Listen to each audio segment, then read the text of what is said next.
right, hello everybody. Coach Miller coming back at you from the garage gym with our third workout of the week for this Coronacation that we're on. Today, you're probably a little bit sore in the quads. If you've been following along the last 2 days, your legs are probably a little sore. I know mine are. Your chest is probably a little sore from all those push-ups yesterday. I know mine is.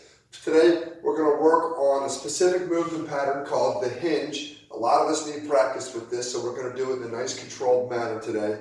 And then we're going to work some obliques. Guys ask me all the time, what are some good ab exercises I can do? And if you've asked me that question, you know I'll never tell you something that's on the ground, doing crunches and things like that. I just don't think they're that effective. And if you're an athlete, I don't think it transfers to your sport very well. So I'm going to show you an ab exercise today that probably will transfer to the field of play and to more sore abs than the other things that you usually do. So let's get started.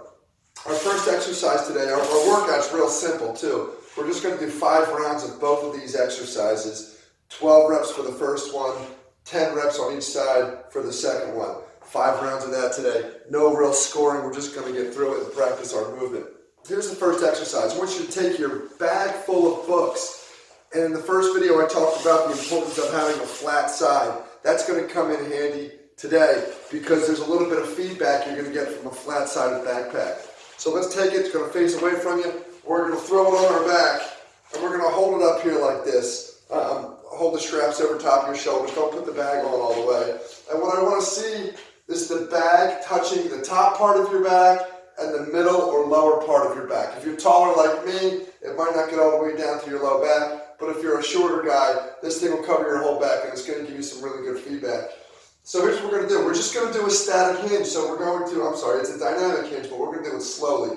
We're going to bend our knees slightly. Okay, this is the first step. Slight bend of the knees. And then we're going to hinge our hips back and bow forward and then come on up. And that's it. So some people in the gym would call this a good morning exercise. You would put the bar across your shoulders. This is a little bit reduced. It's not super heavy, even with a bag of books. But the big thing is we're going to make sure that we are hinging back with our hips. Okay, as you can see, my knees bend and my hips track backwards. Over years of teaching this exercise, people really do struggle with it. The thing I see the most is people will bend their knees and then they'll flex from their spine. You can see the bag's coming up off the lower part of my back and my spine's no longer straight, it's rounded. It's almost like I'm doing a crunch standing up. And we don't want that. We want to keep the abs long, the spine long, reach our butts back. Now I feel this in my hamstrings and come on up, okay? The next thing I want you to watch out for with this hinge exercise, especially when you get tired, is you're going to put a small bend in your knees and you're going to drift back and your toes are going to come up off the ground.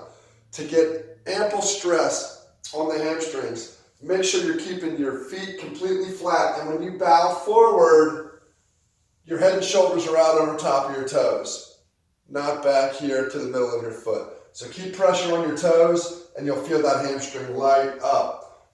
12 reps of this, okay? And then we move on to the next exercise. The next exercise is a fun oblique workout. The setup's important here. So we're going to go down into like a half kneeling lunge position, and I want you to take the back leg and windshield wiper that leg over a little bit. Okay, so we're not here straight ahead. We're just going to turn this leg. The next thing we're going to do is we're going to take our school bag again. The flat side of the backpack helps. We're going to grab the top handle, press it overhead and lock it out. Pretend you're Statue of Liberty. We're going to reach up real high with this. Okay, the arm's going to be nice and straight. The bag's going to be pushing against your arm. Next thing we're going to do, we're going to use the thigh as a guide. Okay, we're going to use this to get our hand to the floor.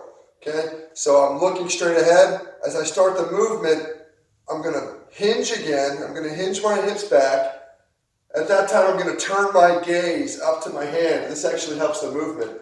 And I'm going to use my thigh as a guide to get out to the floor. Okay, and then I'm up. Thigh as a guide. Eyes go up to the head. Come on back up. Thigh as a guide. Come on back up. A lot of times people will get in the habit of falling back this way, and that's not the movement pattern we want. We want to hinge back this way with our hips, head and shoulders come forward, and I'm really feeling a lot of stress here in my oblique muscles because I'm getting a nice hinge and I'm getting a twisting action all at the same time. Okay, so it's going to be 10 reps on this hand.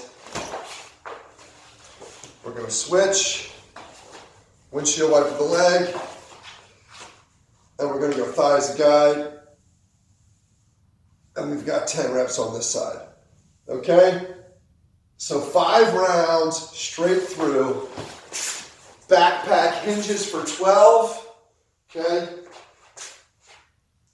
I don't even know what to call this exercise. It's almost like a bent press or the part of a Turkish get-up here. All right, we're going to do the oblique exercise for 10 each side. 5 rounds. Get all the way through it without taking a break. Hope everybody's feeling safe, having a fun time at virtual school.